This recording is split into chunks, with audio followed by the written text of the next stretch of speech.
All right, guys, here we're in the lab section, and we're going to be doing something new with this part.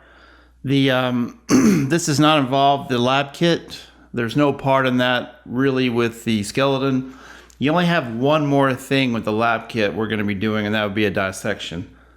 So this is our skeletal bone. Now here is our list. This is the same list that's used in all the lab courses that we teach face-to-face, but here are, so here's the breakdown. This is the skull. You see the letters here in capital. Those are the actual bones. Underneath that are what are called bone markings, surface markings, openings, all kinds of things. And I'm sorry. Anyway, here's the temporal bone. Here are all the structures underneath that. Here's the sphenoid bone, all the structures underneath that. So all bones they're called surface markings. It's where muscles attach. It's where nerves and blood vessels go through. So that's what you're going to be covering. And you're going to have a few weeks to do this. So I'm going to exit out of this. Now, here are some great blank pages that you can use either on your computer. If you want to print them out, you can practice labeling things. But I'm going to go down here. There is a lesson to do with this. It's for a grade. We haven't done these in a while for lab, but I'm going to click on this. And the axial skeleton is actually the head. Tomorrow I'll open up the rest of this, which will be next week, which is week 10. The following week. This coming week is week 9. Next week is week 10. But in these lessons, you actually can use these. Now, here's the skull part. See all the structures. Here's the actual real bone pieces. There's a video. Now, I apologize. These are really old. But you can get the idea of what's being covered in those. And then here's some drag and drop to do with each of the bone parts. So here's the first page.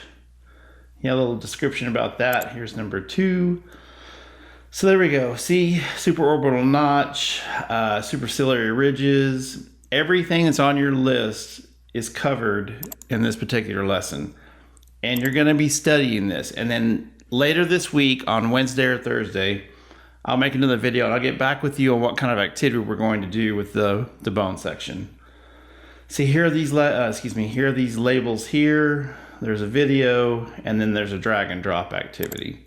So that's what you're going to be doing in lab. You're going to take that list, and you want to be able to take that list and be able to identify on bones all of those parts, all of the individual bones themselves, like actually what the bone is, and then like I was saying, what all the parts that we're identifying. We're not doing all of the parts. There are some of these bone pieces that have a lot of different smaller parts. So here, vertebrae, for instance, see all the little parts of a vertebrae, ribs, sternum, clavicle, scapula. Here are all the little parts that are part of the scapula.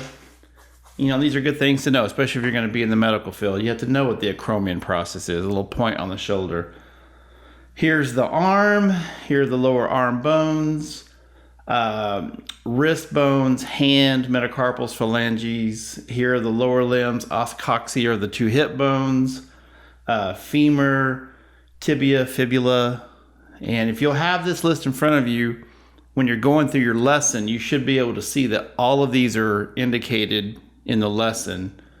And then be able to identify these. Be able to look on a picture and go, okay, I know what that is. That's a greater trochanter or a lesser trochanter. Now, I'll probably give you a practice thing to do, and then we'll get to the actual assignment part, which will involve Blackboard. So this week, open up this list. There's a PowerPoint here. It's got some other parts to it. But here are some blank diagrams for you to practice with. And then there's a lesson, and actually, I'll go ahead and show you now. I don't have this open yet. This is going to be week number 10. Probably just open that a little earlier. But here's the appendicular skeleton. So anyway, that's what we're going to be doing for the next couple of weeks. So go through, practice, make sure you can identify, different bone markings, and I'll get back with you Wednesday or Thursday, and I'll give you a little practice assignment to do that will actually be like the real assignment that you're going to be completing. Okay? So that's what you're doing in lab this week. Email me if you have questions.